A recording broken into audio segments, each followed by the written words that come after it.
his office was this giant room, let's say 400 to 500 square feet, 12-foot bookshelves that were doors that opened up with more books behind them. Wow.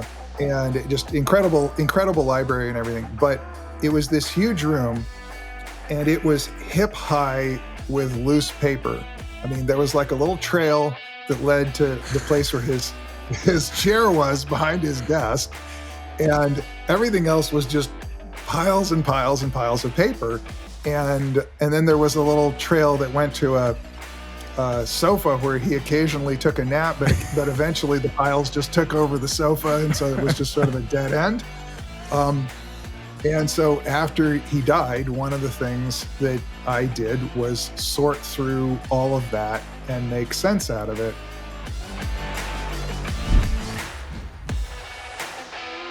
All right, everyone. Welcome back to The Art of Masculinity.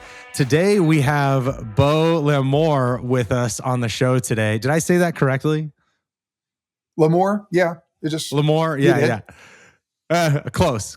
But really fascinating is I actually read Last of a Breed long ago, which is a book your father wrote. And it was one that I was traveling around. I was actually doing protection for the U.S. ambassador to Iraq for a while. And when would get I'd get like 30 days off, we'd get to travel. And I remember distinctly my uncle recommended me to read that book. So I carried it with me to Australia, and I'd be in coffee shops reading that book. And it's such a phenomenal. Your father's a legend. And it's amazing to have this kind of really weird circle around to a book that I absolutely loved in my past reading. So this is cool. Very good. It's one of my favorites too. Yeah. And it's not one of his Westerns, which is actually very fascinating because that's obviously what he was incredibly known for, you know? It's probably one of the most interesting things about his career is that there was this trajectory where he started off writing adventure stories, and then the Westerns became very popular, and he made a name for himself in that. And although he loved writing them, he wanted to get away from that and write other things. He wanted to get back to writing adventure stories. He wanted to write, other sorts of stories. It was a very long time. It was, almost maybe a 40-year curve until he could finally get the publisher and the audience and everything together to kind of come back to writing books like Last of the Breed and The Walking Drum and things like that. Wow. That's insane. I didn't realize it was like a 40-year kind of arc for him to get to that point, to be accepted for those kinds of writings. He certainly could have gone off and written other things that were Westerns, but of course, he wanted to be successful at whatever it was that he tried, and that meant bringing the publisher around. That meant bringing the audience around. And I think as we talk, we'll probably get back to this subject. Yeah, absolutely. I have a feeling we'll loop back around. Back around here as we talk about other things. Yeah. And so I wanted to really open up because like growing up as a son of somebody who has kind of has become this figure, was that kind of difficult for you? Did you have like a lot of pressure placed on you growing up kind of in that shadow? I never felt so. So the first thing to recognize is that my dad was well known in certain circles when I was a kid, but his career didn't start to really, really take off to where he was a constantly best-selling author and making a good deal of money and things like that until I was in my mid-teens. So his success really came to his life when he was in his 60s, and I was, maybe 14, 15, 16. And so it wasn't, he was quite an inspiration in many ways because he was a very interesting person. And I would say in a lot of ways, his career and his writing was the least of him. He was a fascinating man. He was a very kind man. He was incredibly well self-educated. He had less than a 10th grade education, but he had educated himself tremendously over the years. And so, uh, it was, I would say it's kind of a mixture, but I didn't really grow up in the shadow of a celebrity. Dad was really, uh, he was known as a writer, but he was becoming a celebrity as I was growing up. Yeah. Was so like you being introduced. So you're growing up. He's kind of starting to gain that celebrity status in this entertainment industry. Your history, your kind of upbringing is this jack of all trades, kind of in the entertainment industry. Did you just gravitate towards that, or like what was the impetus? Because your father was there, or what was that for you? We lived in Los Angeles, and so there was always this thing about the movie business that was around. I mean, if I had grown up in Detroit, I probably would have been interested in the car business, and things like that. So it's just, it's kind of your environment. So I I started making Super 8 movies when I was like 10 years old. And me and my friends, by the time we were out of high school, have been making very, very elaborate, little films. And then I went to film school at California Institute of the Arts. Yeah. And the good thing about Cal Arts, although it was an odd place, an interesting and odd place, was that you got a very well-rounded background in art, music and dance and sculpture and theater and all these various things, and a lot of visual art. And by the time before I graduated from college, I believe I was already working with the art directors at Bantam Books um, to on Dad's covers. Oh wow. And so I just started doing all kinds of other stuff, and then not too long after college, I'd worked in the film business for a few years, but Bantam Books started doing an audio publishing program, and they were doing dramas like old time radio dramas. Yeah. Um, of Dad's short stories. And he had some questions about some of that and asked me to get involved. And so I got involved in that. So I was into audio publishing in the very early days of uh, kind of commercial audio. There was always like the books for the blind and stuff like that. But when it went truly commercial, Yeah. um, I got involved. I don't know, in the just first couple of years. So I've done I've done quite a bit of publishing. I've done different things in the film business. I've done different things in different areas. So yeah, jack of all trades, master of none. Keep trying hard. I love that because, like, if we sat here and tried to describe every job that you've had, like, we'd probably be here for about half the episode because you've done so much in the industry. You know, it's really wild. What was kind of your I would have to say, like, what was your true, like, what was Beau's passion in all of those fields? What was the thing that you really just loved doing?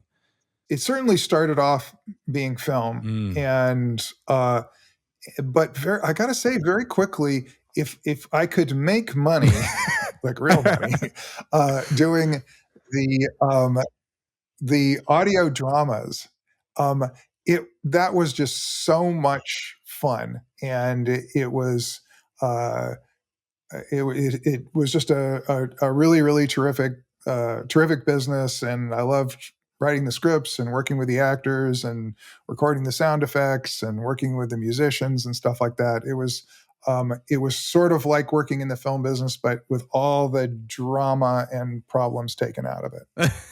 How so? All the drama and problems taken out of it. What was the difference that created that kind of separation? Because you had them Well, isolated. Well, I never had to work with anybody I didn't like or I didn't know, or, we Oh, would hire people because they seemed to be fun and interesting. I mean, a lot of times when we had to decide between one actor and another actor, if an actor had like multiple foreign languages or some strange set of skills or something, we just hire them to bring them in and see what they had to say for themselves, and just because we thought they'd be fun to hang out with for a few days. And everything in the film business is just so serious, and oh my god, the stakes are so high. And so it was a wonderful experience to have those pressures taken off and be able to uh, really listen, here's an interesting thing about my dad and about this period in my life. Yeah. I don't know that my dad could have gone from zero to being a successful writer in today's publishing business, because there is very much a kind of a winner take all, and there's a kind of feeling, and there's no place for somebody to really kind of learn the business and have some failures and yet still be able to keep going. So he got started writing in the pulp magazine business, and he could, he at the top of that business, at the years of his highest productivity, he was trying to sell a story every week. So this doesn't mean write Whoa. it. This means, he Yeah. might have a 20 or 30% rejection rate, and that was incredible. But he might have a 20 Wow. or 30% rejection rate, so he might have to write over 60 stories to attempt to sell 50 stories a year. Wow. But uh, the stakes weren't that high, and he could write a bad one that he could send to 5 editors and they could all reject it, and nobody was going to hold it against him. And it wasn't this thing where it's sort of like, one screw up and you're out kind of thing, which is very much a lot like a lot of areas in the film business are. And my experience in working in audio was it gave me a chance to work with writers, write myself, learn how to write a part that could be performed, learn how to write scenes that could direct themselves just by the quality of the way that you wrote them, things like that. Hand them off to a a cast of actors. Sometimes I direct them myself. Sometimes somebody else would, and you know I could be wrong every once in a while. I could learn while still operating under the pressures of reality. We actually were putting out a commercial product. It had to come out on a particular date. We had to do 6 of them a year. And it was just the challenges of that kind of pressure, but not deadly pressure, were Yeah. really an incredible learning experience. Wow, that's fascinating because I don't think many people listening right now are actually going to be like, have heard of kind of that radio drama and having actors do radio drama. They're like, I was going to ask you the question. You did a great job getting ahead of it and explaining, because I was like, wait a second, we were doing this. This was a thing. And so a lot of people would probably be like, oh, This yeah, was what was this was that? a thing. This was a bunch of guys in New York and myself and some other people out here on the West Coast. We kind of rebuilt some of that discipline in the 1980s. Kind of 40 years after it had vanished, and they're for sale on our website. You can find them on Audible. They're not every one of our titles, but I think we've got 60 or so. Wow. The last one we did I think was about 10 years ago. Wow, that's super cool. Like I'm gonna have to go check this out because I actually am so excited now to like listen to It was fun. this. It was so much fun. Yeah. Oh, that's fun. Now you obviously know the like TV and movie industry as well. Like, did you participate a lot in that, or was that just something you kind of did a little bit of here and there? Was that something that you got into the weeds on production? I'd say, well, both of those things. So, I probably worked on a dozen films in different capacities. Um, and I've had patches of my life where, Mm. where I worked in film, and but my grandmother was in silent movies. So I mean, I have like Oh a I wow. have like a Hollywood history that goes Yeah. back to before there was sound. And um That's and then wild. you know yeah, so and I did everything from driving trucks to I used to have a job where, in the old days before all of the digital sound production, um you had to take when a sound editor would cut the dialogue tracks and the sound effects together, they would just splice them as tight as they could be on several tracks, um, to make them play well while they were editing. But when you had Yeah. to, but you couldn't mix that. So what you had to do is you had to split each different sound effect and each different line of dialogue onto a separate track. Now you could go track A, track B, sometimes track C, but then you could come back to track A. But you had to have a space of dead tape for the mixer to make a volume adjustment. They can't move Oh. that, they can't make that adjustment while the tape is running. So you have to kind of checkerboard the tracks. And so I had this one job I had for a very brief period was kind of staying up all night breaking television show uh, breaking television show tracks into their component tracks. And then I worked occasionally as producer, kind of assistant producer, then eventually by kind of the end of that period of my involvement, I wrote and produced a cable movie that was back in 2001, was kind of the end of that era. Oh, okay. And does the industry now fascinate you, excite you, or scare you more? Like now that you look at it back from where we came from when you I kind of think it started in it. scares me. Um, no, so something really interesting is happening, and I think that everybody, there's an enormous change occurring. I have been uh, I have been circling the film business a little bit in recent years, and so before the strike, everybody was talking about these kind of giant productions and television series and all of the kind of big movies, big TV, and everything that you saw, in the years before the writer's strike. Since then, gosh, a lot of what I've been hearing is independent this, independent that, all the time. So suddenly there's been this shift. And it's very much like if you're thinking about your movie history, if you think back to when there was a time when feature films tried to compete with television. And so you saw these huge productions. Um, a thing that my dad was involved with, How the West was one, but Lawrence of Arabia, you saw these big, big, big, kind of 70 millimeter productions, big sound production. Sometimes they would take 70 millimeter um, projectors and a print of the film around to different towns, and they'd install them in the local theater, run it in 70 for a few weeks, and then they'd take that, they leave a 35 millimeter print behind and move it by truck to another place. And they did a lot of things to sort of say, see, look how big and important the movie business is. And then it kind of collapsed under its own weight. It was very expensive. I think the movie Cleopatra kind of bankrupted 20th Century Fox. Wow. Um, and the film business kind of went into this decline. And it was at that time when you saw the distributors reaching out and buying up foreign movies and Japanese films, Italian films, French films. And you saw all of that starting to come into the US market in the early 60s.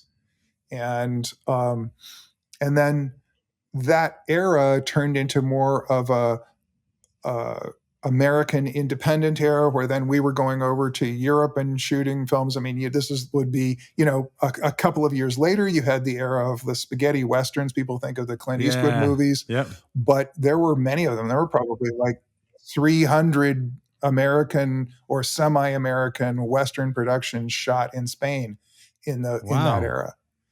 And Wow.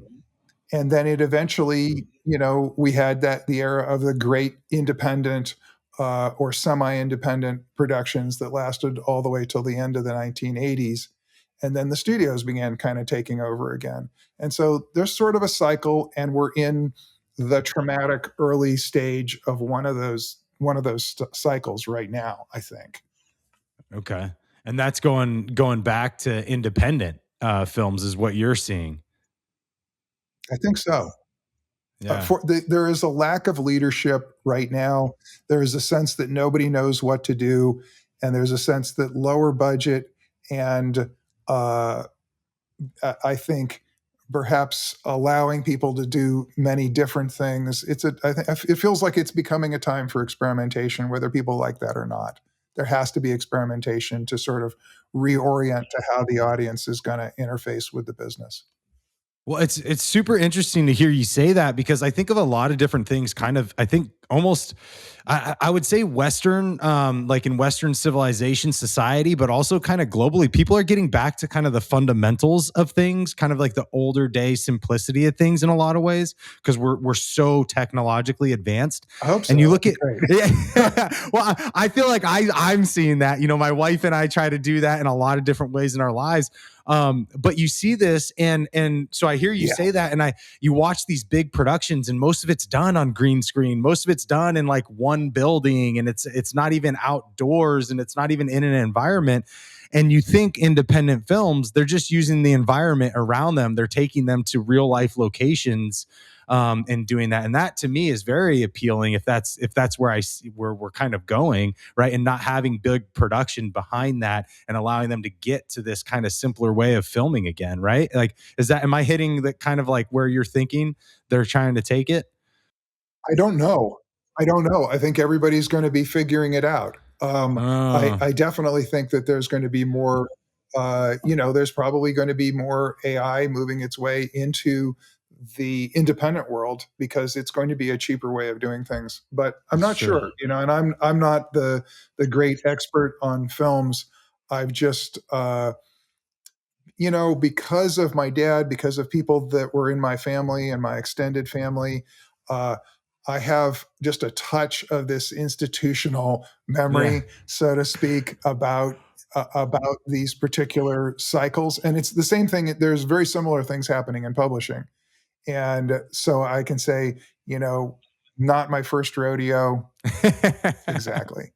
Yeah. I'm not old enough. I'm not old enough to have really gone through the earlier cycle in film, um, and or publishing. But everybody that I grew up around uh, cut their teeth on that cycle, and so it seems familiar to me.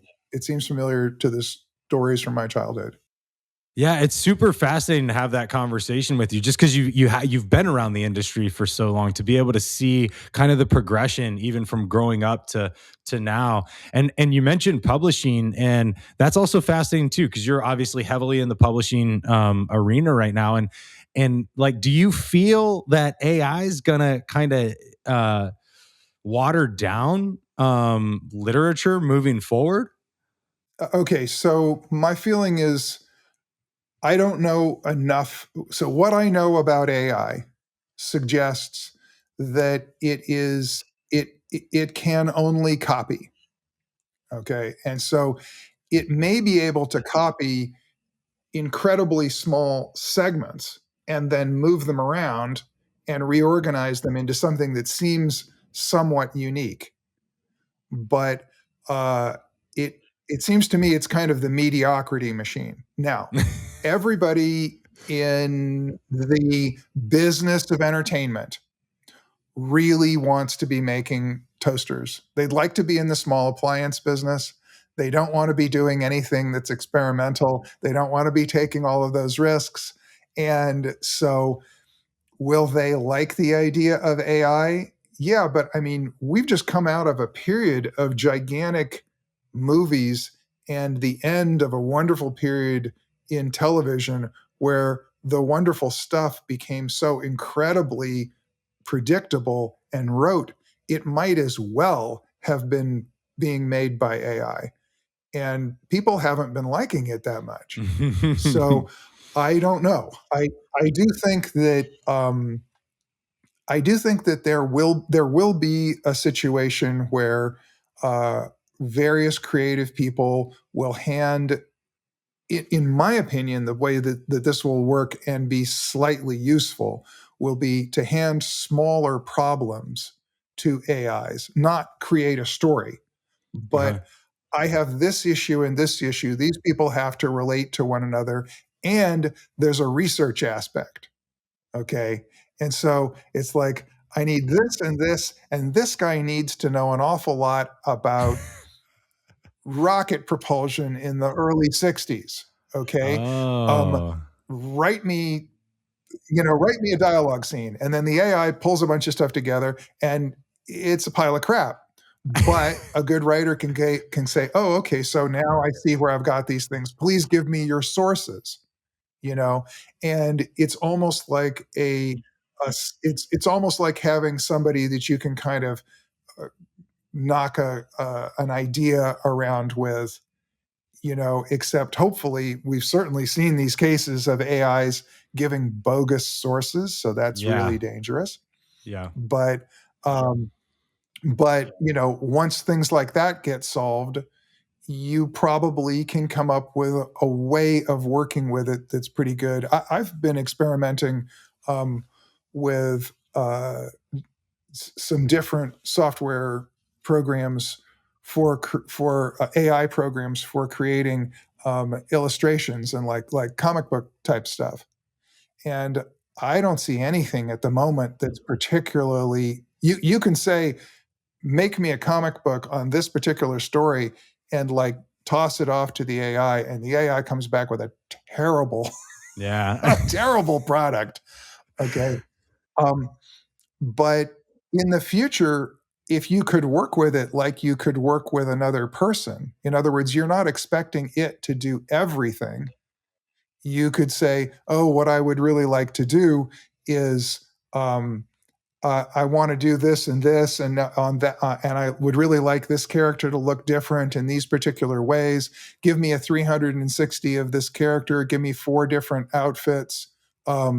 Give me, now let's put it into this kind of a thing. I give him a little more nose room. I'd like the lighting to be a little different. I mean, as you would work with other people, um, that has a lot of potential, I think. I don't know that this just handed off to a dumb AI that can only copy from 100,000 other sources. Yeah. I don't know that that really gives you anything in the end. But I think that the possibilities for more quickly and cheaply creating certain kinds of things, but human generated creation with the AI as a partner is a possibility. Oh, it's so fascinating because yeah, you're absolutely right. Like that whole being able to just kind of like copy information and then kind of piece it together does make a ton of sense. And you're right. I've played with AI as well, via some artwork, but a lot more of like trying to bounce ideas of content. And yeah, it'll spit out complete garbage a lot of times that you're just like, I don't think so. I don't know that I could use this for anything. Yeah, and the more the more, unfortunately, the way the AIs are set up, something having to do with the floating point processors, it mean that you have to send them kind of global problems at the moment, and then they give you a global answer, and it's very difficult to get in and fuss with the details. But the more that we're able to get in and mess with the details, I think the more it becomes a partner or an assistant or yeah, the equivalent of autofocus and auto exposure in a camera. And once it starts becoming those things for more complicated issues, I think we've got something worth working with. Yeah, it's something that I think about because I get questions about it as well, and like people always are. Everybody's bringing it up on every podcast, like AI's impact on Of like course. on artistry, like everything from physical, like actual art to writing to even now like a lot of the actors, right? It's the voice thing that they're concerned about. Isn't that part of what their whole discrepancy was over? Was like their yeah Yes. Yes. Yeah. No. And there is, on the other hand, I can copy. I mean, I know about this because I work in the audio business a little bit. I can copy an actor's voice, but my capacity to create a performance is really limited. To take that AI voice and create a performance, I can I can add a comma or maybe an ellipses or something like this. Maybe I can even indicate a certain slight amount of stress, but that's always going to be the same thing. So if I've got if I'm making a movie and I have to replace one word, I can probably get away with doing it today. Okay. But I don't know how I'm gonna, is there gonna be a slider that's like the stress slider, the happiness slider, Yeah. and you like adjust that to get the performance you want? This is further in the future than people are talking about. There's really a Yeah. lot to be worked out. It's not coming tomorrow. Yeah, people get so. I think that like in society today, we just get like this. One person pops off about how they're scared about it, and they can be a prominent person, and then all of a sudden, everybody's freaking out about everything AI is doing. And you're like, all right, yeah, it's gonna progress, but like it's especially hearing somebody like you that has expertise in multiple modalities of the entertainment industry and the art industry. It's like, okay, that makes me feel a little better too. And I think listeners would be like, okay, that makes me feel a little better. Beau's saying this isn't like happening tomorrow. It's gonna start doing some of the functions of some book editors. That Yeah. could get a little scary as long as the writer is willing to put their foot down and say, I know you recommended this, but this is the way I wanted to phrase this or whatever with whoever they're conversing with at the publishing company. But I think it's going to start filtering into secretarial type jobs. I think it's going to start filtering into research type jobs. I think the first place we're all going to experience it and be mystified by the results is going to be when it starts consistently replacing the query bar in a search engine. And so it could be very, very useful. I've been doing certain kinds of research recently where I'm looking for really complicated stuff, and to get a search engine to include certain things and exclude certain things and then not confuse it. Back in the days when we had search engines that that didn't try to give us a particular kind of result, okay, Yeah. like I'm at the moment I'm researching for a particular project. Really early, they didn't even call it scuba diving. This would be like the aqualung era, the 1950s and 60s. Okay. And I would say, I'd be looking for a certain piece of equipment, and every time I would say this particular piece of equipment, half of the pictures that the various search engines would show me would be women. And What? it's going out there and it's finding every single picture of a woman with that piece of equipment and like 1,000th of the pictures of the guys, because there were almost certainly many more pictures of guys. And so the search engine is weighting these things, trying to produce a particular kind of result that's supposed to make everybody happy. Oh, Well, interesting. when you have an AI and you're asking it these kind of questions, if you really want it to work in a search engine function, you've got to trust that it's not weighting all kinds of different social issues into the answer, or it's useless as a search engine, part of a search engine. It's a joke. And Yeah. so there's going to be a lot of teething issues, but I think it's going to show up. I think it's going to show up there. It's going to show up in smaller areas first, and hopefully it will actually help us out in smaller areas.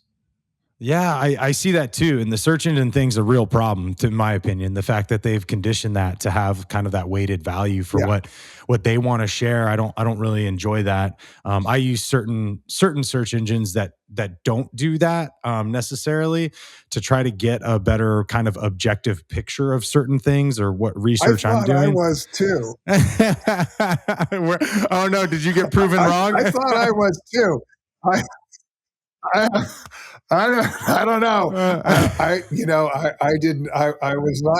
I won't throw any names around, but I didn't go to the ones that we all suspect are the most heavily weighted. And all of a sudden, this is what I started seeing.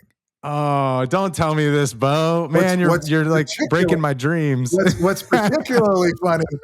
What's particularly funny was, but at the same time, I was also researching the old helmet and dress. The big copper helmet. Yeah. Diving, like commercial diving, construction diving, and it started showing me photographs of women in that sort of stuff.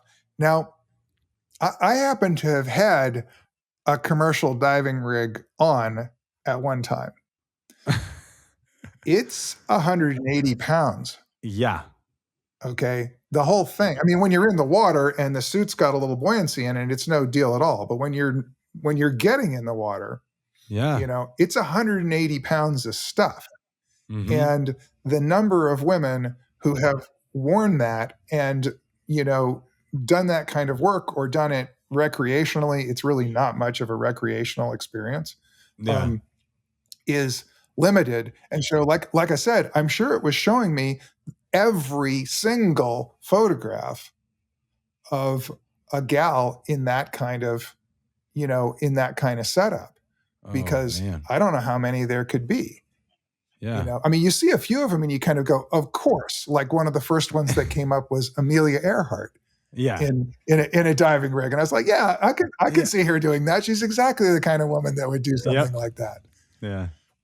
But I don't know. So it's we have to, the search engines are only useful if we really trust them. Oh, yeah, that is a true thing. And that's where we got to have our discernment. And then I think, like you said, following up by checking what we're doing and following up what it is actually giving us and not just taking it at face value as truth. That's an important role. But I think that also, like, to get a little bit back give me your sources. Give me your sources. Yeah, that was a great thing. I'm stealing that from you. I was just going to say, give me your sources is the perfect thing. Yeah. Yeah. Yep. But anyway, back to the serious subjects here. I was going to say, So right now, as your kind of, you've started to build out this, the Lost Treasures of Louis L'Amour, right? And the Lost Treasures of his series, you've started to add postscript to this, which is really fascinating and cool. I believe if I'm not hitting wrong on that, you added all that postscript to it, correct? Oh, you're totally right. Yeah. Yeah. This is fascinating. So let me describe the project a little bit. Yeah. Because of certain pressures in the publishing business, I needed to come up with something that kind of promoted the whole line of Louis' material and everything else. I have been very slowly working on a biography of my dad, and I switched over to this. One of the things that kind of stressed me when I was trying to figure out how to deal with the biography was there were so many stories in his life and so many interesting things about his career that related to particular stories. And I thought, oh, this will be great. That'll be great. And I'm like, yeah, but gosh, if I put that in a biography, then I have to tell the story of the novel he was writing. And it just takes you out of the flow of his life. And I realized that I could go in and do a postscript that was like, you'd see in a DVD, it was like the making of, the story behind the story, like how Dad came to write that story, what his inspirations were, what his, did he originally intend to do something different with it and it turned out differently than that? Was there a movie involved or something else involved? So I did a postscript, Lost Treasures postscript, kind of the story behind the story on 30 of his novels. I just finished the last 2. So they'll be out maybe this year and next year, maybe the end of this year and sometime next year. And then earlier on in the process, I did 2 books called Louis L'Amour's Lost Treasures, Volumes 1 and Volumes 2. And those 2 books are not all unfinished. There are some finished stories in there, but a great many unfinished stories where I found all of the evidence I could find, letters, journal entries, stories that he told me. And I brought that information together to sort of say, well, this story isn't finished, but this is how he would have finished it. And this was what he was trying to do in his career when he wrote it. And as I said right at the beginning of our conversation, some of these stories are particularly interesting because they were about how he was trying to break away from just purely writing westerns and couldn't do it. So what happened is after World War II, he came back to the United States, and a magazine editor said, Lou, you grew up in the West, you know a lot about this. It's like westerns are in right now. Yeah. That's what they were expecting. And they were very right. I mean, I think when it comes psychologically, I think what was happening was before the war, before the war was kind of the great days of sort of the adventure novel. And my dad was writing adventure short stories at that time. And people, there were all kinds of interesting stories that were told about all different places in the world. The war took soldiers to all those places. And generally, they didn't have the most wonderful time there. Yeah. And so the adventure story changed after the war to something that was much more domestic. It was kept at home, and it was kept kind of comfortably in the past. It wasn't something that was going to activate your PTSD or whatever it was about the war. And so that was the West, which is the quintessential American adventure story anyway. Yeah. And so he wrote a lot of Western short stories. He made a very difficult transition, which we can talk about later if you're interested, to paperback books. He wrote a dozen Western paperbacks that sold quite well. And by this point now we're in like maybe 1956, 57, 58, somewhere in there. And he started thinking, well, okay, I've made kind of a success of myself in the paperback original format. I'd like to get back to writing some of these other types of stories. And he started writing adventure stories. He started doing various other things at that time and had a terrible time selling them. Basically, he couldn't sell them. And everybody just kept saying, give me Westerns, give me Westerns. That's a thing that you're doing, that you're successful at. And he tried and was not successful. The Walking Drum, which is a kind of a 12th century, kind of just barely post-Crusades adventure story that he later sold in the 1980s, was written in 1960. So it was part of this particular effort. Wow. And but he wasn't able to sell it at that time. And so what he did is he started changing his Westerns. And he decided he was going to incorporate more stories that had foreign characters, stories that had some foreign locations, stories that dealt with the supernatural, stories that, he basically started saying, well, if I can't do what I want outside the Western genre, I'm going to take the Western genre and I'm going to do what I want inside the Western genre. And he made a success of that.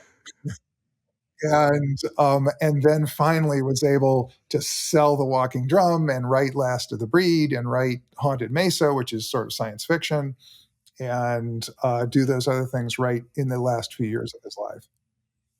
Wow. So what was the interesting story behind the paperback adjustment? What was he writing books in before? Was it all hardback? Dad wrote for so Dad had several phases in his life. In the earliest days, in the mid 1930s, he wrote these kind of personal adventure stories, very very kind of Hemingway-esque stories about things that either were in his life or had been, or were sort of similar to things in his life, events that he had heard about, things like that. Mm-hmm. And we call those the Yondering stories. You can find them in a short story collection called Yondering. And there is a novel that is a Yondering novel called No Traveler Returns, which Dad started in that same era, didn't finish, and then I finished it a few years ago. So that's also kind of part of the Lost Treasures series. But there were those kind of more, let's call them just Hemingway-esque stories, but they didn't make him any money. And then he started writing for the pulp magazine, started writing adventure stories for the pulp magazines. And they, they didn't pay super well, but the great thing about the pulps was they paid on acceptance. If you sold a short story to a top magazine, what they called the slick magazines, like the Saturday Evening Post, the amount of money you could make was significant, but they only paid on publication, and their editors were always hanging on to stories, waiting until they had like the perfect edition to put various stories in, stories that kind of worked together. So they could accept your story, you couldn't sell it anywhere else, but then they might not publish it for a year, so you didn't get paid for it for a long time. And the pulps paid the moment they accepted them. So Dad, as I mentioned earlier, he got to a point where he was selling 50 pulp stories a year. Wow. And he still wasn't, he lived in a little apartment. He didn't have a car. He lived in a little apartment. He lived in a little room in the back of some other people's apartment, and he was still barely getting by, even though he was putting out that volume. That business was just not going to take him where he wanted it to. And then the pulp magazine business, because of radio, because of television, because of the paperback, started to decline. The magazines started failing, and he was doing very poorly. I mean, he was going to the park in the morning, so his landlady didn't realize he didn't have the money for breakfast. Oh wow! And it was as close. He was as close to being on the street as he had been since he was in his teens, and he was living on the street. Wow. And so he he got there was a story that he had written for the pulps called "The Gift of Cochise," and it was a pretty good story. And he tried to sell it to a couple of pulps, and it didn't sell. And he had an agent who was mostly useless. And that agent was much more of a literary kind of guy. And he sent it to the agent. And thank God, it may be the only good thing that guy did. He sold it to Collier's magazine, which was a big magazine, and the Collier's sale was a nice chunk of money. It didn't make up for the failing pulp magazine. So Collier's was what they called a slick magazine, like the Saturday Evening Post. They called them slick because they were published on slick paper, which could mount a very beautiful color ad. So the entire magazine made a great deal more money because it had ads in it that really looked nice and everything. It had car ads and wine ads and things like that. And so, and because it was in Collier's, he was able to option it to a movie producer. And that movie producer, and he took that option money and got on a plane with a briefcase full of manuscripts and went to New York and barged into the office of every editor he could find and just said, I'm my name's Louis L'Amour, and I just sold this Western movie, and it's going to be made, and John Wayne's going to be in it. This was Hondo, and and I have a bunch of other stories. Don't you want to be my publisher? And he sold 4 books into the paperback book business on that trip. Wow. And started himself off. And I mean, he basically had just enough money to get to New York and do that and get back home. Wow. And he was 48 years old. Wow. And so before that moment, I don't think there was a year in his life that he had made more than $5,000. And in those days, $5,000 would buy you a car, but you know, still, you don't make there isn't a year in your life you make more than what it costs to buy a car. Yeah. And so he that kind of started the paperback business, and the paperback business was exploding in those days. So just like we were talking about the movies earlier in our conversation, and this sort of Yeah. cyclical thing, the hardcover business before the war, I think there were probably 500 bookstores in the whole United States. Wow. And if a hardcover publisher could sell more than 5,000 copies and maybe sell a book club, so normal people who didn't have access to bookstores, because most of those 500 bookstores were in the Northeast, big cities, and particularly in the Northeast, they got their books from the Book of the Month Club and stuff like this. So if you sold anywhere up to 5,000 copies, you're doing great. Maybe you get a Book of the Month Club sale in the hardcover business. And the hardcover publishers just looked at paperbacks and they were like, this stuff, no one cares about that. Nobody reads. They had a very, very low opinion. Now, for some reason, none of them were paying attention to the unbelievable success of the pulp magazine market. And they didn't consider any of those people readers. They didn't care about those people at all as customers. What? And the paperback book business started up. The hardcover publishers initially had contempt for it. They didn't take it seriously at all. And it wasn't too many years before, the paperback book business, they were printing 1 million copies of different titles that they had, and they were selling them. Early paperbacks were 25 cents. They pretty rapidly went to 50 and 75. They stuck at 125 for quite a few years. The fiction market, when people are looking to read fiction and they don't know who the author is, they're experimenting with it. This is true today. They are very price sensitive, and people aren't going to take a risk and plunk down a chunk of money. You're not going to go spend $28 on a hardcover fiction book on a writer you don't know who they are and you don't know anything about the book. Correct. And even today, we have the publishing business as it is. They have pretty much stopped publishing genre stories. There's not so many Westerns. There's not so much science fiction. There's not so many mysteries. A lot of those have gone over to Kindle originals. Okay.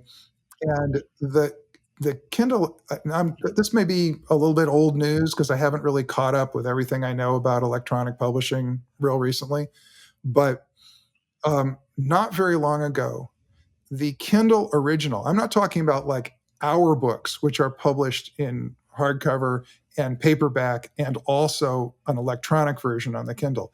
I'm talking about stuff that's produced specifically for Kindle through Amazon, writers who are writing and publishing directly electronically. The direct electronic publishing market was dollar for dollar the size of all of the rest of publishing put together. Whoa. 50% of all the money. Whoa. Okay? It is enormous, and it's hidden, and the mainstream publishers kind of try to pretend it's not there. Some of it is because they passed on that business. There are publishers that could have gotten into that business themselves, and they were very loyal to bookstores. They didn't want to go and compete with bookstores, which I kind of commend them for, but not to the extent of putting themselves out of business. Right. And but anyway, what's fascinating is the Kindle original marketplace is recreating exactly the same cycle that paperbacks did in the 1950s. Wow. That is super fascinating. I had absolutely no clue about all of that. That is wild. That is absolutely wild. Well, I had another question for you. real quick too is like you got to do the lost treasures and you got to do all this postscript, which is giving a lot of people insight, which I highly recommend anybody listening check this out. I got to watch I watched one of your YouTubes before we got on, and you were going over the lost treasures and you were going over the post. I thought it was so cool to hear some of the stories around why he would write a book, why Louis would write a book, or what he made a script for, because he had a friend, and it was really interesting to hear it. But it also lends to the relationship you had with your father. Did you guys just really converse so much, especially probably in his later years? Did he leave like diaries? Like, how did you gather all this information to be able to illuminate this for everybody? Well, somewhere I wish I had it so I could just throw it up and show it to everybody. There are a number of photographs of my dad's office, which in the latter part of his career, once we became somewhat wealthier and moved to West LA and had a bigger house and things like this, his office was this giant room, let's say 400 to 500 square feet, 12-foot bookshelves that were doors that opened up with more books behind them. Wow. And just incredible library and everything. But it was this huge room, and it was hip high with loose paper.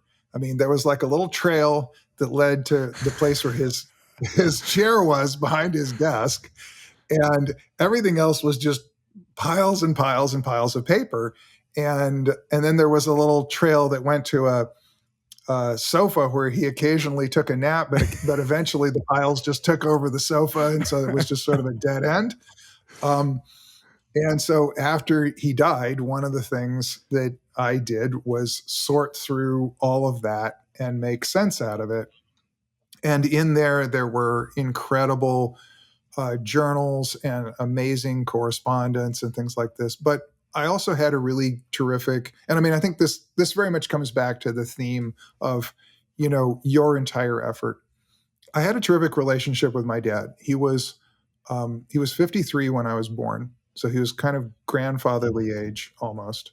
But he had a very youthful demeanor. He was a very rugged, energetic guy. I think he had gotten past a lot of the bluff and bluster kind of macho posturing of a young man. He had a lot of confidence, and was just kind of a magical personality. And he was a terrific dad, but amazingly, and in a very different way, kind of a way I'm still struggling to understand. He and my mom, both my father and my mother, were kind of surrogate parents for a lot of my friends. Oh, wow. And that doesn't, sometimes those were friends who needed a father or a mother. And sometimes it wasn't. They were just happy to have another one, and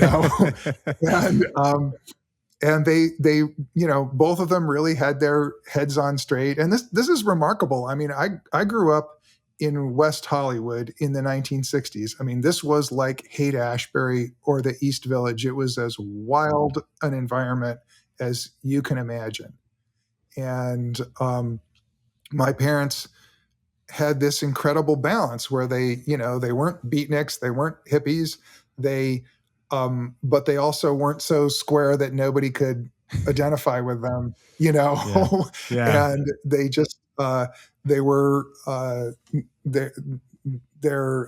can't say were. My mother's still with us. I was just over at her house yesterday, but they were really, really terrific, terrific parents. And then the other thing is because in the early days, just out of school, I was working in the film business a lot, which meant I was unemployed a lot. I started working and helping out with things in publishing. I mean, like I mentioned, I started working with artists and art directors at Bantam Books when I was in my 20s. I started working in audio publishing when I was in my 20s, and it was, it's a different experience working with a parent. And I think this is something that a lot of people these days miss. Um, it used to be that kids grew up uh, almost working side by side with their parent, whether it was in a farm or a ranch or in a small manufacturing business or something like that. They weren't completely divorced from what their parent did. They didn't. Today there's a lot of kids who don't even see their parents at work. I worked Yeah. with a movie producer who was um, amazing. He was and when he was off, when he was on his own time at home, he was an incredibly easygoing guy. On the job, he was, I don't mean he was a bad person, but he was ferocious. I mean, he pursued every detail of what he did with an unbelievable intensity. And one of the things that was really too bad is I don't know that his son ever got to experience his father at work. And I think you could sometimes see it in um, both of his kids' uh, kind of attitude. And I, who was much younger, but I did have that experience.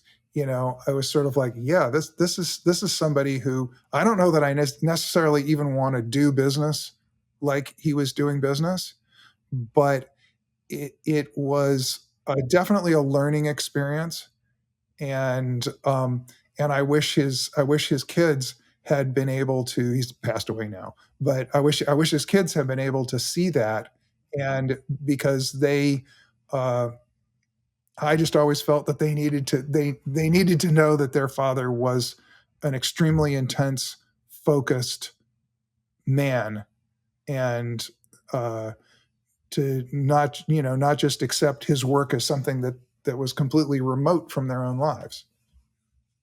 Yeah, I think that's super valuable. You get to see your father figure, you get to see that masculine figure in a different role. And that's incredibly powerful because, yeah, men when they are in their profession, it's a different demeanor because there's different things on the lines. There's different behaviors that have to take place.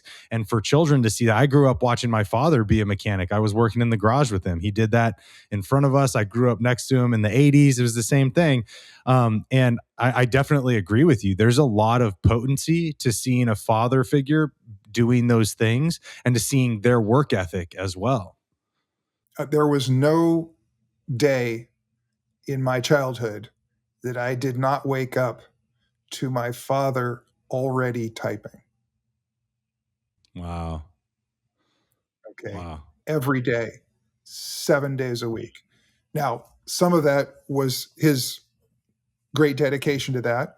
And some of that is that creative space that you open up is, I don't know if you've had any friends or anybody on the show who's been into like improv comedy, but Oh, you no. really see this with improv people. You have to kind of open a door in yourself. The training is to open this door that can improvise very, very rapidly. It's much faster than you can think. You don't catch on to something that somebody says and go, "Oh, I think I'm going to use that." It is something that's operating. It's not a forebrain process, and so it's completely unconscious. You have to open your unconscious in order to do it, and your unconscious does not like to be opened. And if you when you get the practice of opening it, you don't ever want to lose it. If you pack that away, you have to go through the struggle of getting it to be willing to come out and be a participant again. And that's a huge struggle. I experience this because I will typically write something. I'll write a script for, say, an audio drama, or I did a wonderful graphic novel a few years ago or something like that. So work on the script, which is all very much that unconscious, bringing the unconscious forth, somehow putting the unconscious into the position of those characters so that you're writing the things that they would say, the way that they would say them, the things that they would do, the way that they would do them, not necessarily having anything to do with your own experience or choices or values. And then I would go do this. I would do the rest of the project, which is incredibly technical. I would be recording it. I would be working with the artist. I would be working in post-production, compositing images on a computer, and the capacity to open up unconsciously would fall away. And then it was just agonizing to get it to open up again for the next project. My dad, he didn't really talk about it very much, but I could tell after a while that he really knew this. He knew, do not miss a day writing because the next day is harder. Do not miss 4 days writing because the next week is agony. And so he was very dedicated because he was a kid who had grown up on the road, hopping freights, working harvests, things like this in the 1920s. He had struggled throughout the Depression to try and make a living in various ways, including starting his career as a writer. And he also knew he kind of couldn't do anything else. That was the only thing he was going to be able to do that he could be successful at. And so when he got going at it, he loved doing it, but he also knew, don't stop. Wow. That is powerful. That is absolutely powerful. Beau, this has been such a fun conversation. This has been so fun. I honestly could talk to you forever. This is so great. You got such a cool story, the relationship you had with your father. It's been great. It's been terrific. Like I said, I enjoy everything you guys do. I think you're doing a great job. Yeah, thank you. And I want to just push again to let everybody know, check out Lost Treasures. Beau, where can they find Lost Treasures? And also No Traveler Returns. That's another fascinating thing because you got to finish a book that your father started, which is pretty cool. And I don't want to overlook that. Well, so the easiest way to get to anything that has to do with Louis L'Amour is louislamour.com. So LOUISLAMOUR.com. You can also go to Louis L'Amour's LostTreasures.com, but louislamour.com will get you there. And a number of other websites that we run and have things to do with my dad's life. That's amazing. And we'll link all this in the show notes to everybody listening. Make sure to check that out. If you guys are interested, you make it easy on you. Go click that. Go check out everything that Beau has put together, everything that they're continuing to push out there for Louis L'Amour's works of amazing art. I can be a testament to the fact that his books are absolutely great. And just really cool what you're doing right now, Beau. I have one last question before I release you back to the world. And that is... No problem. What does the art of masculinity mean to you? Well, of course, it is just being a man. The question is what is being a man? And I think it changes day to day. And I can't say that I am the pinnacle of masculinity in any way, but I'll tell you, last night, my mother lives 1 block from UCLA, and there was quite a protest, and the police moved in and removed everybody last night. And so I spent last night at my mom's just to make sure that when that broke up, the crowds leaving that didn't leave a trail of destruction in their wake. So I think you just have to look after your people. That's the most important thing. Wow. I appreciate that, Beau, and so good. Thank you for sharing that. And to everybody listening, again, go check out louislamour.com. Follow what Beau's got going on with these Lost Treasures. Such a cool, it's just a very cool project to me. And I really appreciate what you're doing. I'm sure your father would be proud of that. So thank you for doing that for the rest of the world to kind of see the insight of what he was doing and why he did some of the things that he did. So that's cool. To everybody listening, as always, remember that the world deserves a better caliber of man, and it's our responsibility to give it to him. All right. Thank you.